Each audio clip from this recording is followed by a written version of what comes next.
नमस्कार, मैं सुनीता कथा मंथन में आप सबका स्वागत करती हूँ। कथा मंथन में आज सुनिए प्रथम प्रतिश्रुति का 23वां अध्याय। प्रथम प्रतिश्रुति से संबंधित सारे अध्याय आपको हमारी प्लेलिस्ट से मिल जाएंगे, जिसका लिंक आपको एंड स्क्रीन पे भी दे दिया जाएगा। इसके साथ ही साथ डिस्क्रिप्शन बॉक्स भी आप चेक कर सकते हैं, जिसमें अन्य उपन्यास और कहानियों के लिंक हैं, हिंदी हॉरर स्टोरी का लिंक है।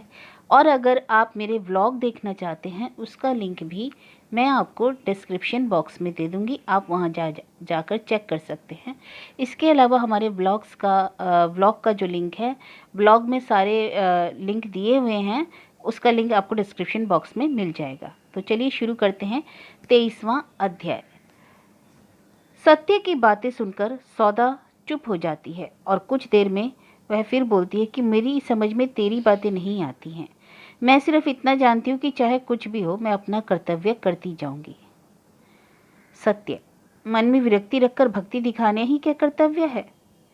इसका जवाब सौदा तुरंत नहीं दे सकी। कुछ कहने जा ही रही थी कि तब पीछे आकर बाघिन खड़ी हो गई। मन में उनके संदेह का धुआं जैसे समझ लिया कि कुछ ना कुछ तो हुआ है। भागिन से ही झपट कर बोली, कर्तव्य कर्तव्य अकर्तव्य की क्या बात हो रही है रे सौदी? सौदा चुप, सत्य भी चुप। एलोकेशी ने ही फिर टोका, मुंह में बोली क्यों नहीं है? दोनों में क्या राय सलाह हो रही थी? तू मेरा ही खा पहनकर मेरी ही बहू को फोड़ेगी सौदा? मेरे घर से जाएगी कब तू? बात कुछ नई नहीं, एलोकेशी की बात की यही मात्रा है। सौदा कभी जवाब नहीं देती, लेकिन आज एकाएक ही वह विचलित स्वर में बोल उठी, तुम्हारी बहू को मैं कभी कुछ बुरा नहीं सिखाती मामी, सत परामर्श ही देती हूँ। सच है कि झूठ तुम्हारी बहू ही बताए।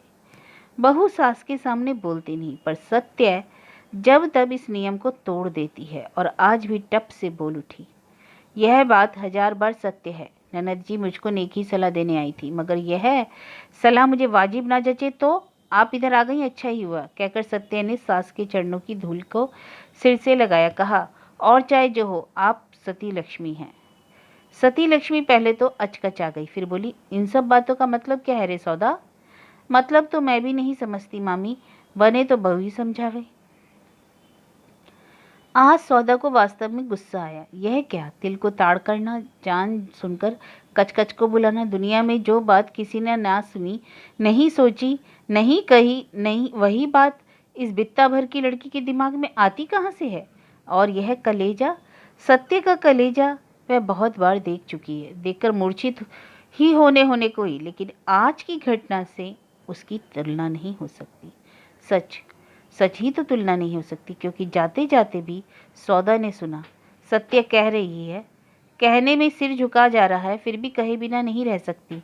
ससुर जी के पैरों की धूल माथे पर लेने की अब इच्छा नहीं रही, जब तक नहीं जानती थी तब तक। बात के अंतिम हिस्से को सुनने का साहस सौदा को नहीं रहा। वह बेवजह ही झट से घड़ा उठाकर घाट की ओर चली गई। बड़ी देर के बाद कमर पर घड़ा लिए वह धीरे धीरे पिछवाड़े के दरवाजे पर आ खड़ी हुई। नया कोई शब्द नहीं, सन्नाटा। तो क्या कोई हत्याकांड हो चुका? यह मसान सी निस्तब्धता। बरामदे पर आकर सौदा लेकिन अवाक हो गई। उसने देखा, पिछले कमरे के दरवाजे के सामने अंगूछी में बंधी कुछ गठरिया है और मामी मामा दोनों मिलकर एक फटे कपड़े में सामान को बांध रहे हैं। क्या है ठीक समझ में नहीं आया। अप्रत्याशित सौदा के कलेजे का लहू जमसा गया। इतनी देर में वह सारी तैयारी हो गई, और हुई भी की तो क्या यह बहू से हार कर घर छोड़कर जा रहे हैं? सौदा से आंखें मिलते ही एलोकेशी ने कहा, ननद भाभी मिलकर मजे में घर गृहस्थी चला, पापी तापी लोग विदा हो रहे हैं। घड़ा रखकर सौदा बनी बैठ गई, बोली, पागल हुई हो मामी? पागल भी हुई तो दुनिया दूसेगी नहीं सौदा। बस धर्म से पूछ ले, आदमी इसमें पागल ना हो तो किस में हो? सौदा ने गला उतार कर कहा, वह तो पागल है, उसकी बात कभी बुरा मानना। पागल? पागल गेहुअन है, गेहुअन। बहू की तरफ से तू वकालत मत कर सौदा। इतने बड़े एक गण्यमान्य व्यक्ति को बेटा पुतोह होने के धिक्कार से जान देने जा रहे थे, बहुत मना मनु कर लौटाया, अब गुरुधाम जा रहे हैं, उसके बाद जो नसीब में। एलोकेशी जल्दी जल्दी गठरी बांधने लगी। सौदा के जी में आ रहा था कि दौड़कर जाकर बहू से कहे, भला चाहती है तो पैरों पकड़कर माफी मांग, लेकिन जानती है बेकार है कहना। बेखुंड से खुद नारायण भी आए तो सत्य को डिगा नहीं सकते। सत्य में गुण बहुत है, मगर यही एक बहुत बड़ा दोष है, जिद्दी है। औरत क्यों की इतनी जिद। सो सौदा ने इधर ही संभालने की कोशिश की। लेकिन तुम लोग क्यों घर छोड़ोगी? घर क्या बेटा पोता का है? ना सही, जहां रहकर उसका मुंह देखना पड़ेगा वहां नहीं रहेंगे। बस इतनी देर के बाद नीलांबर ने जबान खोली। यह बात उन्होंने ही कही। खैर, घर से लेकिन यूं ही बात तो नहीं जा सकती। मैंने रसोई चढ़ाई है, 2 कौर मुंह में तो देना ही होगा। समंदर में जैसे फिलहाल बालू का बांध, रसोई चढ़ाई जरूर थी, लेकिन रसोई की हालत के बारे में अब कोई पता नहीं। लकड़ी जलाकर चूल्हा ठंडा भी हो गया होगा। अचानक नीलांबर हुंकार से कर उठे। इस घर में अब पानी की बूंद क्या घूंट नहीं ले सकता हूँ? सौदा की छाती धड़कने लगी। मामी से वह बहुत कुछ बोल सकती है, लेकिन मामा से? वह उल्लासी के हाथ में पानी पीते हैं, पान खाते हैं, बहुतेरी बातें मालूम है, तो भी तो डर नहीं गया। लेकिन यह बहू, भय को जय के करने के मंत्र उसे कहाँ मिला? जिस मंत्र के जोर से साफ कह सकी वे तो पतित है। शालीग्राम की पूजा उनके लिए उचित नहीं। सौदा सोचने लगी, नोबा भी आज ही हाट में देरी कर रहा है, और ऐसे दुर्दिन में ही क्या हाट का दिन होना है? सौदा क्या करे? जाकर बहू का पांव पकड़े या रसोई का में सांकल लगाकर कहीं आंचल बिछाकर सो रहे? उसे ही क्या पड़ी है? आखिर उसी के दोष से तो नवकुमार के माँ बाप घर नहीं छोड़ रहे हैं। साहस देखकर साहस होता है, और दुस्साहस देखकर दुस्साहस। इसलिए उसने दूसरा ही रूप धारण किया। बोली, ठीक है, मैं जाकर चूल्हे में पानी डाल देती हूँ। और वह चली गई। जाकर देखती है क्या, रसोई के बरामदे में बैठी सत्य साग बीन रही है। उसकी शक्ल से कुछ समझ में नहीं आया। सौदा से रहा नहीं गया, बोल उठी, पिंड के इस काम का क्या होगा? खाएगा कौन? मालिक मालकिन तो घर छोड़कर जा रहे हैं। सौदा को हैरान किए देती हुई सत्य बोल उठी, घर छोड़ना इतना आसान नहीं है ननद जी। संसार को छोड़ते हुए कोई सारे संसार की चीजों की गठरी बांधकर नहीं ले जाता। अरे तुम नाहक ही सोच रही हो, कोई नहीं जाते कहीं का। मैंने चूल्हे का आंच उसका दी है, तुम अब संभालो। और सत्य का कहा ही ठीक निकला। अंत तक दोनों ने घर छोड़ने का संकल्प को छोड़ दिया। सिर्फ खाने के वक्त जरा ज्यादा मिन्नत खुशामद करनी पड़ी। वे दोनों रुके नवकुमार के निहोरा से। नवकुमार ने दोनों के पैरों पर सिर पटका और माँ के पैर छूकर कसम खाई कि बहू को डांट फटकार देगा। और नोबू को आज तक जो कभी नहीं किया था वही कर बैठा। दिन में ही बीवी से बोल पड़ा, लेकिन बकछक निहोरा विनती करके हाथ जोड़कर सत्य को सीधी राह पर लाने को में कामयाब हो सका। अंत में जब उसने खुदकुशी करने की धमकी दी तो सत्य ने कहा, पुरुष के बजाय तुम औरत होकर क्यों नहीं पैदा हुए? विधाता का ना एक ही रहस्य है। खैर, यदि श्रद्धाहीन प्रणाम की ही तुम्हें इतनी जरूरत है तो कल से वह भी ढोंग करूंगी। रात को लेकिन नव कुमार का रूप ही दूसरा था। सुंदरी और तरुणी स्त्री से बोलचाल बंद होने का दुस्साहस, कष्ट सहने की शक्ति उसमें नहीं। इसलिए खुशामद में बोला, माँ बाप को सुनाते हुए तुम्हें जरा डांट फटकार करनी पड़ी, नहीं तो कहेंगे कि बेटे ने बहू को माथे पर चढ़ा रखा है। आज मुझे बात करने का जी नहीं है, माफ करो। सत्य ने करवट बदल ली। कुछ देर गुजर जाने के बाद वह हड़बड़ाकर उठ बैठी। कहा, मैं कलकत्ता जाऊंगी। नवकुमार चौंका। कलकत्ता? कलकत्ता जाओगी? अब समझ में आया, तुम्हारा दिमाग ही खराब हो गया। क्यों? दिमाग खराब हुए बिना कोई कलकत्ता नहीं जाता? तुम्हारे मास्टर का दिमाग खराब है? मास्टर से तुम्हारी तुलना? अरे वे तो मर्द हैं, अकेले जाते हैं, अकेले आते हैं, अपने दोस्तों के यहाँ ठहरते हैं। तुम इनमें से कौन सा कर सकोगी? सत्य ने कहा, मैं मर्द नहीं हूँ, तुम तो हो। तुम नहीं जा सकते, तुम्हारे ही साथ जाऊंगी, डेरा लेकर रहूंगी। नव कुमार अवाक। तुम्हारे साथ साथ मैं भी पागल हुआ हूँ? माँ बाप घर द्वार छोड़कर कलकत्ते में डेरा लेने जाऊं? आखिर क्यों? क्यों बताऊं?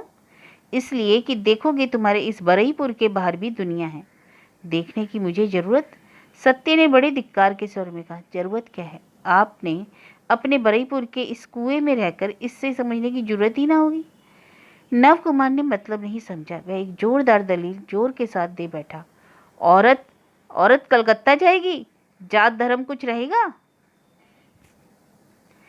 सत्य ने कहा, ससुर जी के अगर जात रह गई तो शालीग्राम को छूने का अधिकार रह गया हो तो कलकत्ता जाने से मेरी भी जात नहीं जाएगी।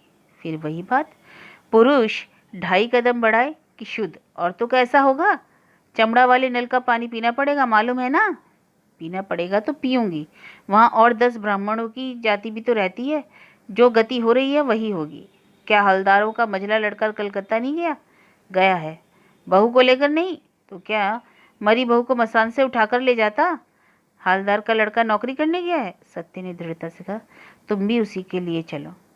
नव कुमार उपहास की हंसी हंसते हुए बोला, मैं कलकत्ता जाऊंगा नौकरी करने के लिए? अरे क्यों नहीं, तुमने जितनी अंग्रेजी सीखी है इस इलाके में किसी ने सीखी है? और दिन होता तो नींबू स्त्री की स्वीकृति से गल जाता, लेकिन आज उसके जी में सुख नहीं था वह सुख। वह बोला, सिर्फ विद्या रहने से ही तो नहीं होता। सत्य ने जुड़ी भौं को सिकोड़कर कहा, तो और क्या चाहिए? साहस चाहिए। सत्य जरा देर चुप रही, फिर झट से बोल उठी, वह मैं दूंगी। इतने बड़े भरोसे से भी लेकिन काम नहीं हुआ। नव कुमार ने खिजलाकर पूछा, पराई नौकरी की पड़ी ही क्या है? मुझे क्या अन्न की कमी है? ठीक से चला पाए तो हाथ पर हाथ धरे बैठे बैठे ही चला सकता हूँ, गुलामी क्यों करने जाऊं? सत्य, बैठा बैठा खाऊंगा। इस प्रवृत्ति को मिटाने का सबक लेने के लिए जाना जरूरी है।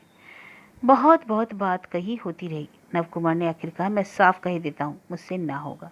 और सत्य भी अडिग हो गई। और मैं कह देती हूँ, कलकत्ता में जाऊंगी जाऊंगी जाऊंगी। देखूंगी कि औरत के कलकत्ता जाने से माथे पर वज्र गिरता है या नहीं। लेकिन यह देखने में सत्य को बहुत दिन लग गए थे। गीले लत्ते की आंच में सुखाकर उसकी बाती बनाकर तब दिया जलाएं तो समय तो कुछ लगता ही है ना। तब तक सत्य 2 बच्चों की मां भी बन चुकी थी। जाड़ा, गर्मी, वर्षा, बसंत की अटूट श्रृंखला के श्रृंखल में बंधी नियम तांत्रिक धरती के राज्य की प्रधान प्रजा इन मनुष्यों के जीवन में लेकिन ना तो नियम की निश्चिंतता है, ना ही श्रृंखला का भरोसा। उसे ना तो विधाता ना प्रकृति, किसी ने कभी निश्चित नियम का भरोसा नहीं दिया।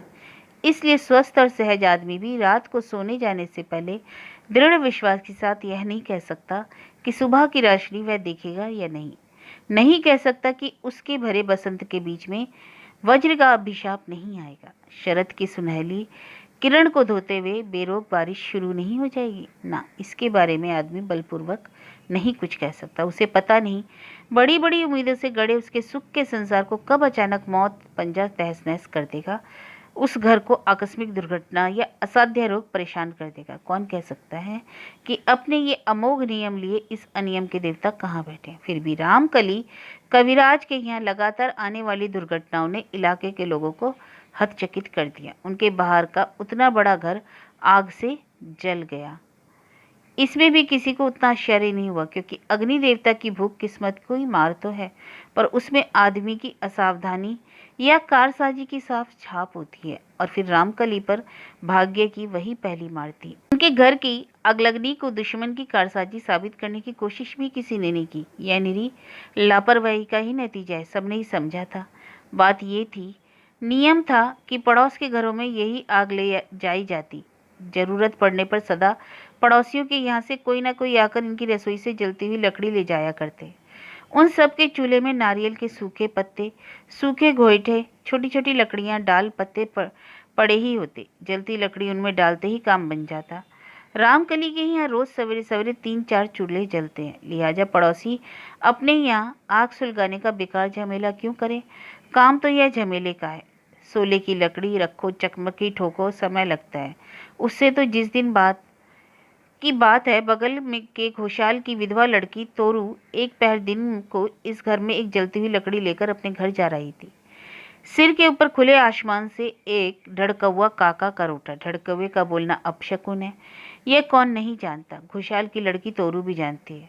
उसे यह भी मालूम था कि जिस दिन वह विधवा हुई उस दिन जाने कहाँ तो लगातार ढड़कौआ बोलता रहा था। तिस पर आज चतुर्दशी थी। तोरू का कलेजा कांप उठा। जल्दी जल्दी डेग बढ़ाया, लेकिन बाधा पड़ी। वह कौवा और नीचे उतर आया और लगभग उसके माथे के ऊपर एक चक्कर लगाकर kaa कर उठा। तोरू का कलेजा बर्फ हो गया। हित हित ज्ञान जाता रहा। क्या करते क्या हुआ इसका ख्याल रहा और उसने हाथ की वह जलती लकड़ी कौवे पर दे मारी। और कहना फिजूल है, कौवे का तो बाल बाका न कर सकी, सीधे रामकली के बाहर वाले घर के छप्पर पर जा गिरी। बैठक का चंडी मंडप यह सब तो रामकली का पक्के का था, लेकिन एक साथ ज्यादा लोगों के ख्याल से बाहर उन्होंने 2 बड़े छप्पर डलवा रखे थे, बिल्कुल पास पास अगल बगल। वे दोनों अग्निदेव के नैवेद्य बन गए। तोरू केवल असावधान ही ना थी, अनमनी भी थी। उसने यह ख्याल भी नहीं किया कि वह लकड़ी कहाँ गिरी या गिरकर उसने क्या किया। वह फिर वहीं लौटी और दूसरी एक जलती लकड़ी लेकर घर लौटी। उस लकड़ी के कारनामे का पता तब चला जब आग लपलपाती लपटों और धुएं के बादलों से आसमान भर गया और मोहल्ले भर के लोगों की चीख आसमान में टूट पड़ने लगी। मूर्ख तोरू, यह कह कहकर छाती पीटते जा रही थी कि हाय हाय हाय हाय, यह सर्वनाश तो मुझसे ही हो गया। लेकिन उसके चाचा ने इशारे से चुप चुप करके उसे चुप करा दिया।